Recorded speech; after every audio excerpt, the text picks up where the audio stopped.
¿Qué pasaría si te dijera que Nosferatu no solo es un monstruo, que lo verdaderamente aterrador no son sus colmillos, sino lo que despierta en ti cuando lo ves?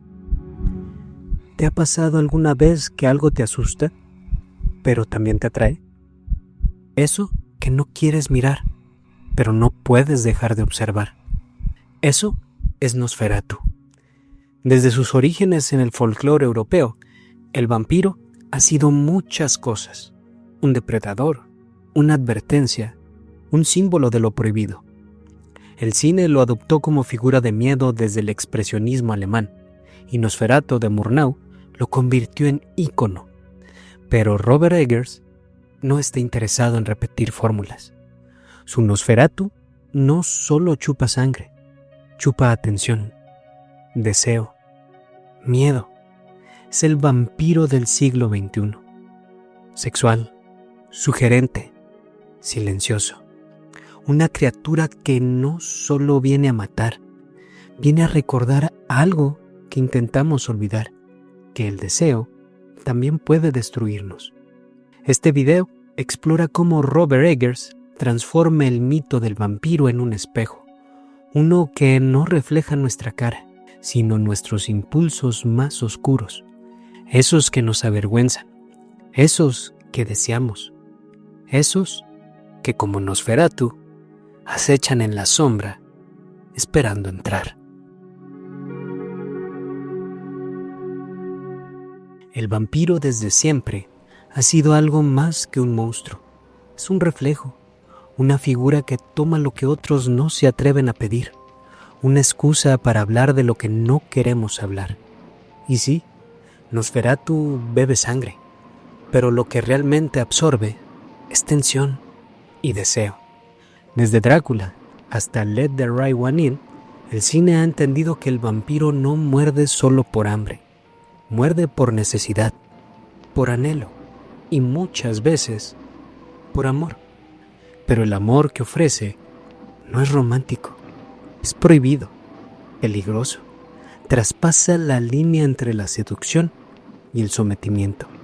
Robert Eggers lo sabe, y por eso su Nosferatu no necesita escenas explícitas, no necesita mostrar piel, porque la piel que importa es la que no se toca, la que tiembla, la que desea sin decirlo. Ellen, la protagonista, parece sumisa, pero en el cine de Eggers, nadie es solo una víctima. Ella representa algo mucho más complejo: el deseo negado, la atracción culpable, la pulsión que crece cuando lo moral se quiebra. Pensemos en su mirada, cada vez que se queda sola, que camina descalza en la casa, que se asoma por la ventana sin saber por qué. No es simple curiosidad, es una grieta por donde entra lo oscuro. Y lo oscuro, en esta película, no es solo un monstruo, es lo que sentimos al desear lo que no deberíamos. El erotismo reprimido en Nosferatu está en los gestos mínimos, en los silencios, en las miradas que no se sostienen y en las que duran demasiado. Nosferatu no aparece como un galán. No hay belleza clásica en su rostro, no hay seducción al estilo de Hollywood. Y sin embargo, cuando él entra en escena, todo se tensa, todo se erotiza. ¿Por qué? Porque el deseo no responde a lo lógico ni a lo bello. El deseo responde a lo prohibido, y Nosferatu representa eso, lo que no deberíamos querer, pero aún así queremos mirar. Esto conecta directamente con las teorías del psicoanálisis. Freud planteaba que el inconsciente guarda deseos inaceptables y que la cultura, la moral y la religión lo reprimen, pero no los destruyen.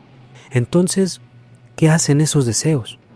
Se esconden, se transforman y regresan en formas simbólicas, pesadillas, síntomas o, en este caso, vampiros. En ese sentido, Ellen no es solo una víctima, es también cómplice, Y eso incomoda, porque no queremos verla ceder.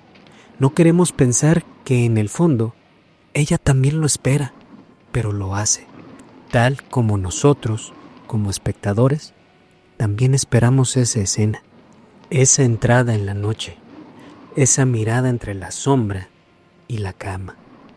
Ese es el poder del erotismo reprimido. No grita, no exige, solo insinúa, y lo hace con tanta sutileza que cuando nos damos cuenta, ya estamos perdidos en él. La sangre, en el cine de vampiros, es el centro del ritual, el fin y el medio. Pero en Nosferatu, la sangre no es solo un alimento, es un contrato, un acto de poder y un símbolo profundo de sumisión y deseo. Desde tiempos antiguos, la sangre ha sido sagrada, signo de vida, de linaje, de pacto, pero también de pérdida, de sacrificio, de lo irreparable. En las religiones se ofrece sangre para redimir. En el cine de horror se le arrebata para castigar. Eggers, como buen narrador del horror ritual, no usa la sangre como simple sustancia roja. La carga de significado. Cada gota en pantalla pesa, tiene un valor simbólico, como si fuera oro o pecado. Nuestro Nosferatu se alimenta, no solo obtiene vida, obtiene control sobre el cuerpo, sobre la voluntad y lo más perturbador, sobre el deseo del otro. Porque la pregunta que flota en el aire es, ¿la víctima fue dominada o se ofreció? ¿Ellen fue poseída o se rindió? Esto no es nuevo en la tradición vampírica. Desde Drácula, el acto de morder ha sido leído como metáfora sexual, pero Eggers lo trata como una gravedad distinta. Aquí no hay glamour, no hay placer evidente, solo una carga insoportable de culpa y fascinación. La sangre en este relato es lo que se da y lo que se pierde, no solo físicamente, sino simbólicamente. Ellen entrega su sangre, pero también su autonomía, su imagen de pureza, su rol social. Todo se transforma. ¿Y Nosferatu qué obtiene realmente? ¿Poder? ¿Vida eterna? ¿Dominación? Tal vez, pero también se revela como un esclavo de su propio apetito, un ser condenado a consumir lo que lo aísla, a tomar sin poder detenerse, porque el que necesita dominar es también prisionero de su deseo. Así, el acto de chupar sangre en esta película se convierte en un espejo, un ritual donde ambos, victimario y víctima, son, en el fondo, esclavos del mismo impulso. Y ese impulso no es solo sed de sangre, es sed de sentido, de conexión, de dejar de estar solos, aunque sea a través del dolor. Porque el que domina por deseo, también es dominado por él. Hay algo en lo prohibido que atrae. No debería ser así, pero lo es.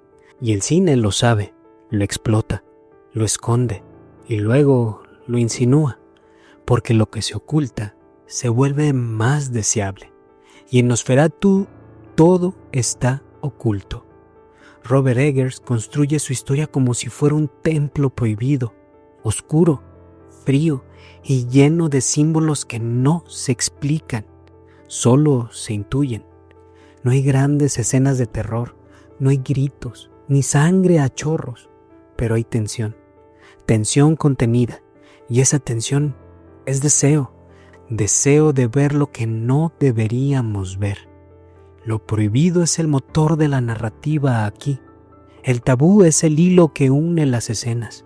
El sexo, la muerte, el sacrificio, la rendición. Todo lo que en la superficie parece censurado, fluye en las capas profundas de la historia. Esto tiene sentido. Desde el punto de vista narrativo, Lo prohibido genera expectativa y la expectativa genera atención.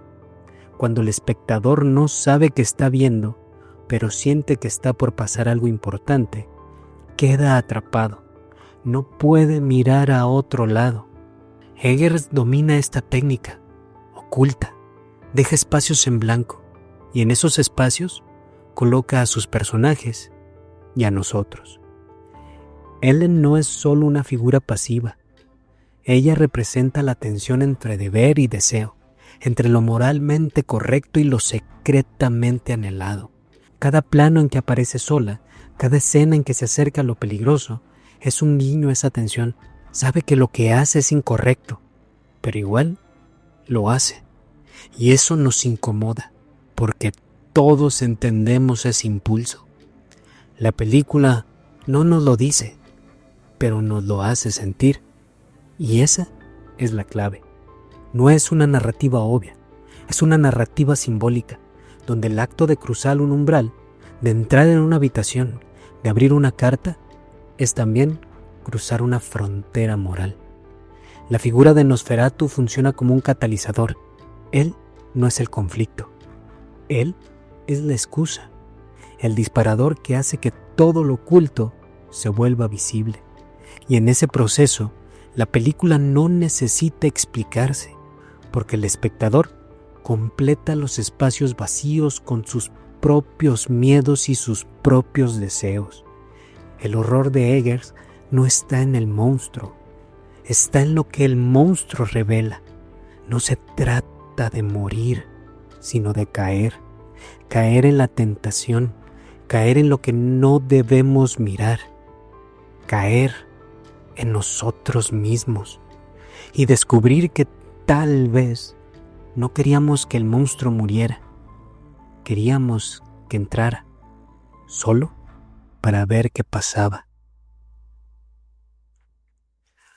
Nosferatu no solo chupa sangre, chupa atención, deseo, miedo, pero no es un ladrón, no entra por la fuerza, entra porque lo dejamos pasar. Es el reflejo de su figura alargada, torpe, inhumana. No vemos solo al monstruo, vemos algo más incómodo, nosotros mismos, nuestros impulsos, nuestros deseos inconfesables, nuestros silencios. La sangre es poder, sí, pero también es rendición. Y Eggers lo sabe. Por eso no nos da respuestas, nos da sensaciones, nos deja suspendidos, justo en el momento en que lo prohibido y lo inevitable se tocan. El horror de Nosferatu no es que exista, es que lo entendemos. Y en secreto, aunque sea por un segundo, le damos la bienvenida. Si alguna vez pensaste que el horror podía ser una metáfora del deseo, este canal es para ti. No olvides dejarme un like si te gustó este video. Suscríbete si quieres más análisis como este y dime en los comentarios, ¿qué otra película logra incomodar tanto sin mostrar casi nada? Y recuerda, a veces el monstruo no está fuera, está justo donde no quieres mirar. Muchas gracias por llegar hasta aquí. Nos vemos. Hasta la próxima.